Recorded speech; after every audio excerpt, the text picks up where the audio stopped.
Assalamualaikum warahmatullahi wabarakatuh. Perkenalkan, nama saya Tri Wahyu Cahyantini dengan nomor NIM 18334011 dari kelas Ilmu Kesehatan Masyarakat K.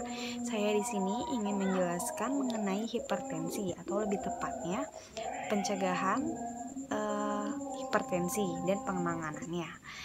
Kalian tahu gak sih hipertensi itu apa? Hipertensi itu bisa dibilang sebagai tekanan darah tinggi atau suatu kondisi ketika tekanan darah terhadap dinding arteri terlalu tinggi.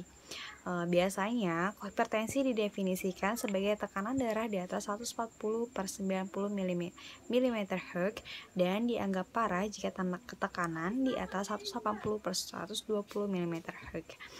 Pada posisi normal, tekanan darah berada di bawah 120/80, meningkat berkisar antara 120 sampai 129 untuk tekanan sistolik dan di atas 80 untuk tekanan diastolik. Hipertensi tingkat 1 dia 130/80 mm/Hg hingga 139/89 mm/Hg. Hipertensi tingkat 2 140/90 atau lebih tingginya lagi. Kalian tahu gak sih apa saja gejala-gejala hipertensi? Saya ingin menjelaskan. Pada umumnya, hipertensi tidak seperti dengan gejala atau keluhan tertentu. Biasanya keluhannya tidak spesifik seperti sakit kepala pusing, jantung berdebar-debar, atau rasa sakit di dada, serta gelisah, dan penglihatan kabur, serta mudah lelah. Siapa sajakah yang berisiko mengidap hipertensi? Biasanya, orang yang berisiko mengidap hipertensi itu orang yang kegemukan, orang yang mengidap diabetes, konsumsi garam berlebih, ada penyakit riwayat dari keluarga, merokok atau terpapar asap rokok, stres yang tidak dikelola, serta malas bergerak seperti beraktivitas fisik. Faktor risiko apa saja sih pada penderita hipertensi?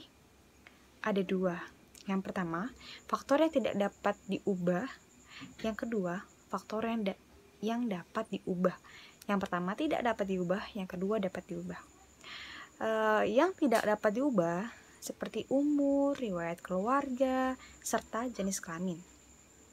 Dan faktor yang dapat diubah yaitu kebiasaan kita, kebiasaan manusia seperti merokok, bisa dihindari, kurangnya makan buah dan sayur, konsumsi barang berlebih, konsumsi garam berlebih, kegemukan, faktor aktivitas fisik, konsumsi alkohol yang berlebih, dislipidemia, dan stres.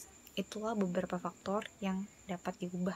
Jadi kalau misalnya kita menghindari faktor-faktor tersebut, kemungkinan besar kita juga dapat menghindari jadi penyakit hipertensi. Ayo kita kendalikan hipertensi dengan patuh dengan cara 1. Periksa kesehatan secara rutin dan mengikuti anjuran dokter. 2. Atasi penyakit dengan pengobatan yang tepat dan teratur. 3. Tetap diet dengan gizi seimbang, jadi makanlah makanan yang bergizi. 4.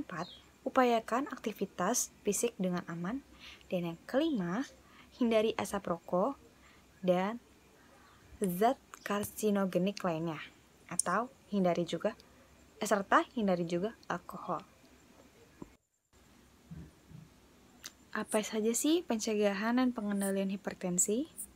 Jika Anda sudah terkena hipertensi, pengobatan hipertensi dapat dilakukan di fasilitas kesehatan seperti puskesmas. Yang pastinya dengan penanganan yang terkontrol. Pengobatan hipertensi adalah pengobatan jangka panjang, bahkan seumur hidup. Anda harus minum obat secara teratur, seperti yang dianjurkan oleh dokter, meskipun tidak ada gejala.